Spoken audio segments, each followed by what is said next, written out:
વરિયાળીનું પાણી, વરિયાળી કે એનું શરબત એ તમારા માટે વરદાનરૂપ છે જો તમને આ તકલીફ છે તો. ઘણા બધા લોકો એમ જ માને છે કે વરિયાળી માત્ર પેટને જ ઠંડક આપે છે, પણ એવું નથી.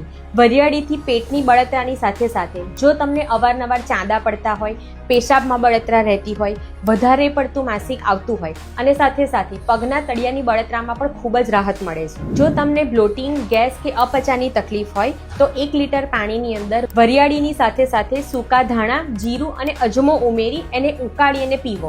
આ પાણી પીવાથી તમારી આ સમસ્યાઓ દૂર થશે. વરિયાળીની સાથે જીરું અને મેથી ઉમેરી તેને ઉકાળીને ઠંડુ કરેલું પીવાથી તમારું મેટાબોલિઝમ ફાસ્ટ થશે, જેથી તમારું વધારે પડતું વજન પણ ઓછું થશે. વરિયાળીની સાથે લવિંગ, થોડી માત્રામાં હળદર અને લીમડાનો પાવડર ઉમેરી જો એનાથી દાંત સાફ કરવામાં આવે અથવા તો કોગળા કરવામાં આવે તો મોંમાંથી આવતી દુર્ગંધ, દાંતમાં થતો સડો અને દાંતના દરેક પ્રકારના રોગો માટે ખૂબ જ સારું સાબિત થાય છે.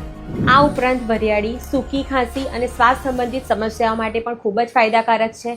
જો આ ઇન્ફોર્મેશન યુઝફુલ લાગી હોય તો એને ઘણા બધા લોકો સાથે શેર કરો અને આવી જ રોજિંદી તકલીફ માટેની હેલ્થ રિલેટેડ ટિપ્સ માટે મારા પેજને ફોલો કરો.